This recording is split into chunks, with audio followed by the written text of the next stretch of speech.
နေပြည်တော်ဟာငလင်ကြောင့်အဆောက်အဦပေါင်း1500ကျော်ထိခိုက်သွားခဲ့ပြီးတော့အဆောက်အဦပေါင်း630ဟာလူနေရန်မသင့်တော့လို့ဖြိုချပြစ်ရတော့မှာပါ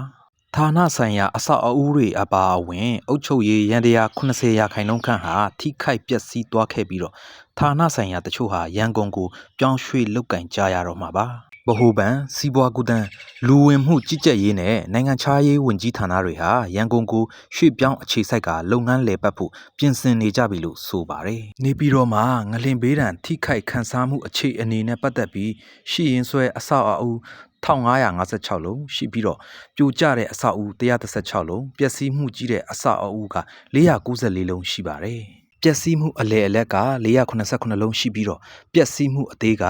469လုံးရှိကလူနေထိုင်ဖို့တင့်နေသေးတဲ့အဆောက်အဦက946လုံးရှိပြီးတော့လူနေထိုင်ဖို့မတင့်တာက630လုံးရှိပါတယ်။နေပြည်တော်မှာထိခိုက်မှုအများဆုံးကဘောဂဒိဋ္ဌိရက်ကွက်ဖြစ်ပြီးတော့ပြိုဖျက်ရန်အများဆုံးအဆောက်အဦရှိတဲ့ရက်ကွက်ကပညာဒိဋ္ဌိရက်ကွက်ဖြစ်ကအဆောက်အဦ148လုံးဖြိုဖျက်ရမှာပါ။နေပြည်တော်မှာဌာနဆိုင်ရာရန်တရားလေပတ်နေတဲ့အဆောက်အဦ80ရာခိုင်နှုန်းခန့်ကိုထိခိုက်သွားစေခဲ့တယ်လို့သိရပြီးတချို့ရုံးလုပ်ငန်းတွေဟာကွင်းပြင်မှာလုတ်ကင်နေကြရပါတယ်။ဆိုပါအဆောက်အဦတွေကိုဖြိုဖျက်မှုနဲ့အသစ်ပြန်လည်တည်ဆောက်ဖို့အတွက်နှစ်ချီကြာမြင့်နိုင်မှာဖြစ်ပြီးတော့စစ်ကောင်စီခေါင်းဆောင်ကတော့ငလင်တန်ရှစ်စကေးခံနိုင်တဲ့အဆောက်အဦဖြစ်ဖို့လို့ပြောပါတယ်။ငလင်ကြောပေါ်ရှိနေတဲ့အယုံအဆောက်အဦတွေကိုပြောင်းရွှေ့ပြီးနေပြည်တော်ရဲ့မြို့အကွက်ချမှုပုံစံကိုပြန်လည်တွက်ချက်ရေးဆွဲသွားဖို့လည်းပြင်နေတယ်လို့လည်းဆိုပြန်ပါသေးတယ်။ဒါဟာနေပြည်တော်ရဲ့အခြေအနေသာဖော်ပြထားတာဖြစ်ပြီးလေဝေးနဲ့ပြင်မနာမြို့အတွင်းထိခိုက်ဆုံးရှုံးခဲ့ရတဲ့အဆောက်အဦတွေကိုပါဝင်တွက်ချက်ထားခြင်းမရှိသေးပါဘူး။နေပြည်တော်ကိုအသစ်ပြန်လည်တည်ဆောက်ဖို့ဆိုရင်အမေရိကန်ဒေါ်လာဘီလီယံချီလိုအပ်နေမှာဖြစ်ပြီးတော့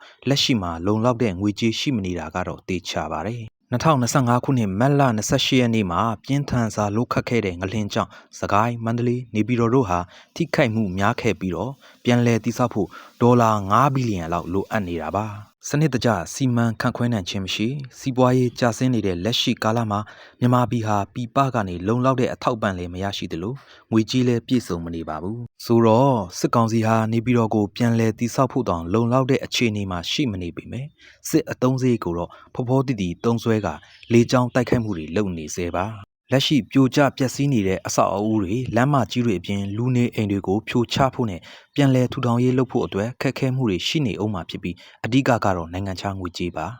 လက်ရှိနေပြည်တော်မှာဌာနဆိုင်ရာအင်ယာတွေနဲ့ရုံးအဆောက်အဦတွေအများစုထိခိုက်ခဲ့ပြီးဝန်ထမ်းအများစုမှာကွင်းပြင်တွင်ဖြစ်စေဘုံကြီးကျောင်းတွေမှာဖြစ်စေဖြစ်တယ်လို့နေထိုင်နေကြရပါတယ်